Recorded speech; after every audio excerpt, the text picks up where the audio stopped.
2022년 1월 19일 수요일 밤 예배 본문 말씀입니다. 베드로전서 2장 1절에서 10절입니다. 베드로전서 2장 1절에서 10절입니다. 그러므로 모든 악독과 모든 기만과 애식과 시기와 모든 비방하는 말을 버리고 갓난아기들 같이 순전하고 신령한 젖을 사모하라. 이는 그로 말미암아 너희로 구원에 이르도록 자라게 하려 함이라. 너희가 주의 인자하심을 맛보았으며 그리하라. 사람에게는 버림바가 되었으나 하나님께는 택하심을 입은 보배로운 산돌이신 예수께 나아가 너희도 산 돌같이 신령한 집으로 세워지고 예수 그리스도로 말미암아 하나님이 기쁘게 받으실 신령한 제사를 드릴 거룩한 제사장이 될지니라. 성경에 기록되었으되 보라 내가 택한 보배로운 모퉁이 돌을 시온에 두노니 그를 믿는 자는 부끄러움을 당하지 아니하리라 하였으니 그러므로 믿는 너희에게는 보배이나 믿지 아니하는 자에게는 건축자들이 버린 그 돌이 모퉁이에 버린 돌이 되고 또한 부딪히는 돌과 걸려 넘어지게 하는 바위가 되었다 하였습니다. 그들이 말씀을 순종하지 아니하므로 넘어지나니 이는 그들을 이렇게 정하신 것이라. 그러나 너희는 택하신 족속이요 왕같은 제사장이요 거룩한 나라요 그의 소유가 된 백성이니 이는 너희를 어두운 데서 불러내어 그의 기이한 빛에 들어가게 하신 이의 아름다운 덕을 선포하게 하려 하심이라. 너희가 전에는 하나님 백성이 아니더니 이제는 하나님의 백성이요 전에는 공의를 얻지 못하였더니 이제는 공의를 얻는 자니라. 아멘. 본문 말씀 베드로전서 2장 1절에서 10절 말씀으로 제목은 거듭난 성도의 삶이라는 제목으로 은혜를 받고자 하겠습니다. 베드로전서는 일적인 고난입니다. 고난에 대한 말씀으로 5장으로 구성되어 있고 베드로후서는 내적인 고난에 대한 말씀으로 3장으로 구성되어 있습니다. 이 본문의 말씀 1장에서는 교회의 그런 시련에 대해서 말씀했고 그리고 2장에서는 왕같은 제사장에 대한 말씀입니다. 이 본문에서 베드로는 하나님의 말씀으로 거듭난 자들이 거기에 머물러 있지 말고 성장할 것을 권면합니다. 구원에 이르기 위해서는 악독, 게을, 의식, 시기, 비방하는 말을 버리라고 말씀하십니다. 그리고 순전하고 겸손한 어린아이의 심정으로 순전하고 신령한 젖을 사모하라고 말씀하고 계십니다. 하나님이 지으신 모든 생명체는 나고 자라고 소멸하는 그런 한살이입니다. 하지만 생명의 탄생은 언제나 새로운 신비와 경외감을 갖게 합니다. 일상생활에서 늘 대하는 탄생이 매번 새롭게 느껴지는 것은 생명의 시작이 지니는 순수함 때문일 것입니다. 갓난아기는 이제부터 겪게 될 양육 과정에 따라서 얼마든지 존재 양태에 달라질 수가 있습니다. 그런데 새 생명이 지니는 이러한 기능성과 가능성과 순수성은 거듭난 성도에게 똑같이 내재합니다. 거듭남은 육체의 성장 정도와는 관계가 없습니다. 그 영혼이 이제 막 새로 태어나는 사건이기 때문입니다. 이 본문은 하나님의 백성으로 거듭난 성도들이 무한한 가능성 속에서 어떻게 성장해야 할지를 가르쳐주고 있습니다. 본문을 통해 거듭난 성도가 구원에 이르기에 지녀야 할 생활 자세를 살펴보도록 하겠습니다. 첫째입니다. 성도의 삶의 거듭남에 따라야 할 변화입니다. 성도의 삶의 거듭남에 따라야 할 변화입니다. 먼저 제약된 생활을 버려야 합니다. 예수 그리스도를 믿고 영접하는 신앙은 인간의 삶을 총체적으로 변화시킵니다. 예수님을 믿고 거듭난 성도에게는 반드시 생활의 변화가 나타납니다. 모든 죄악을 속량하시는 예수 그리스도의 은혜를 체험하고도 그 이전의 생활 양태가 계속된다면 이것은 참으로 거듭남이라고 할 수가 없습니다. 하나님의 시작은 반드시 하나의 종국을 통해서 일어납니다. 하나님의 성도로 거듭나기 위해서는 하나님을 알지 못하던 이전의 생활을 청산하고 이전의 생활을 청산하는 그런 결단이 있지 않으면 안 됩니다. 이 본문에서는 마치 낡은 옷을 벗어버리듯이 이전의 죄악된 생활을 벗어버리라고 성도들에게 권고하고 있습니다.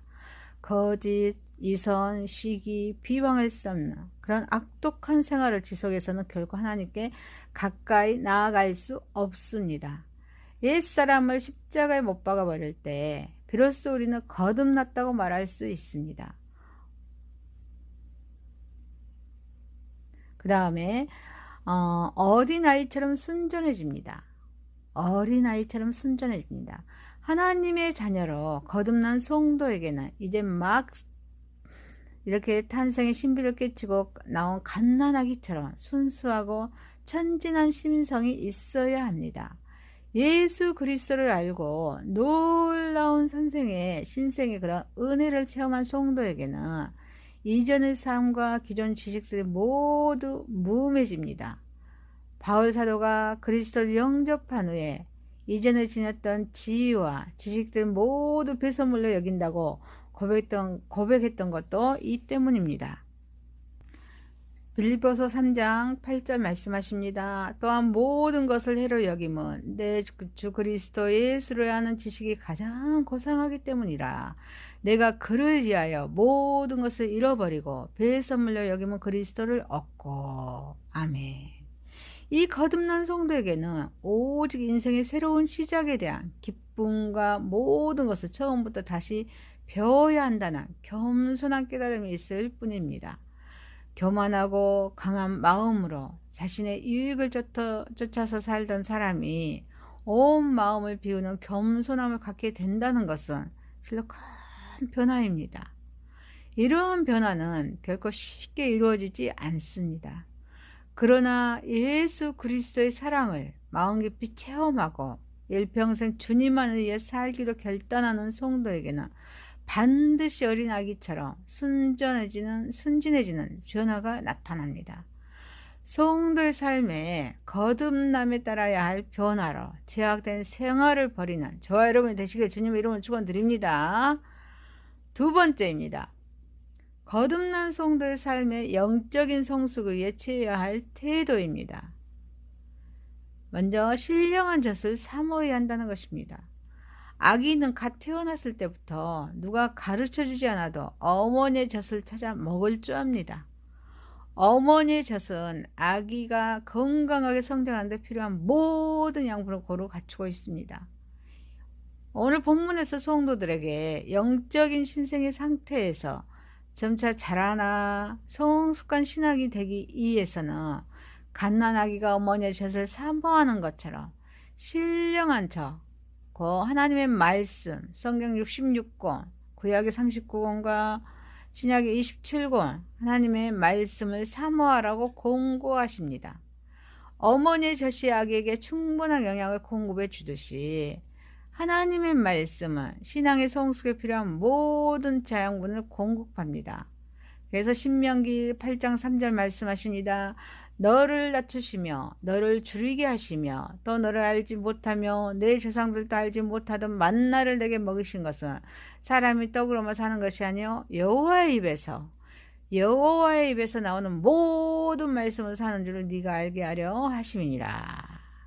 또 에스겔서 2장 8절 말씀입니다. 너 인자야 내가 내게 이르는 말을 듣고 그 패역한 족소같이 패역하지 말고 내 입을 벌리고 내가 내게 주는 것을 먹으라 하시기로.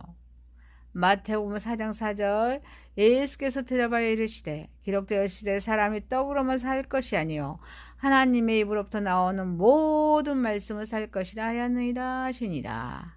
아멘. 그래서 말씀으로 양육받은 성도는 치우침이나 구부러짐 없이 영과 육이 모두 건강하게 강건하게 성숙할 수 있습니다.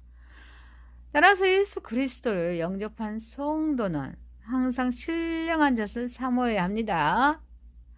말씀을 상고하며 보다 깊은 오묘한 진리를 깨닫고자 애쓰는 성도는 구원을 확신하는 보다 성숙한 신앙에 이르게 됩니다. 영적인 미성숙의 상태에서 벗어나 성숙한 신앙인이 되는 것은 길은 하나님의 말씀을 간절히 사모하는 것입니다. 그 다음에 그리스도의 사랑 안에 살기에 노력해야 한다는 것입니다. 그리스도의 사랑 안에 살기 위해서 노력해야 한다는 것입니다. 거듭난 성도는 죄인들을 위해 십자가에 달리신 예수 그리스도의 사랑을 체험한 사람들입니다. 그러나 예수 그리스도의 사랑을 보다 총체적으로 이해하고 그 사랑에 부합된 삶을 살기 위해서는 끊임없이 노력이 있어야 합니다. 이 본문에서도 예수 그리스도의 사랑을 맛보아 알았으며 실제적으로 뒤기죠. 생활 속에서도 그에 따른 변화와 노력이 있어야 한다는 것 사실을 증거합니다. 신앙이 성숙하지 못한 성도들 중에도 그리스도의 자비와 사랑을 방종의 구실로 삼는 자들도 있습니다. 하지만 예수 그리스도의 사랑을 참으로 이해한 성도라면 주님의 뜻 안에서 살려고 애쓰는 자에게 더욱 그 은혜가 임한다는 사실을 압니다. 그래서 주님의 사랑에 감사하며 그 선하신 뜻을 쫓아 살기에 몸부림칩니다. 탄생은 한순간에 일어나는 사건이지만 성장은 일평생 계속되는 과정입니다. 성화의 길입니다.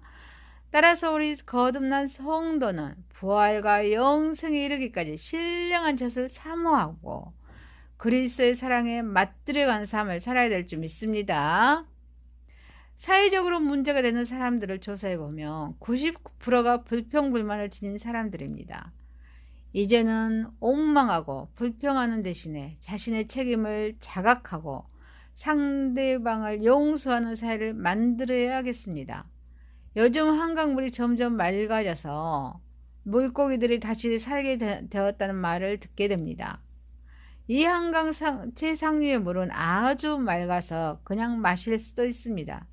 그러나 이 하루로 내려오면서 공장 폐수와 쓰레기가 들어가서 강물이 오염되고 마실 수 없게 되어버리는 것입니다. 우리는 부정적인 오염을 깨끗이 제거함으로써 창조적인 삶을 이끌어 나갈 것입니다. 초신자이건 오래된 신자이건 과거의 악한 악습관을 개조하기란 쉬운 일이 아닙니다. 그러나 거듭난 사람이라며 세상에서 안일한 가운데 고집해왔던 이 모든 악덕을 과감히 버려야 할 줄 믿습니다. 거듭난 성도의 삶의 영적인 성숙을 위해 취해야 할 태도로 신령한 젖을 사모하고 그리스도의 사랑 안에 살기에 노력하는 저와 여러분이 되시길 주님의 이름으로 축원드립니다. 말씀을 마치겠습니다. 성도의 삶의 거듭남에 따라야 할 변화였습니다. 거듭난 성도의 삶의 영적인 성숙 위에 취해야 할 태도입니다. 기도드리겠습니다. 하나님 아버지, 제약된 생활을 버리고 신령한 되신 말씀을 사모하게 하시고 그리스도의 사랑 안에 살기 위해 노력하는 거듭난 성도의 삶으로 살아가게 하옵소서. 예수님의 이름으로 기도드려옵나이다. 아멘.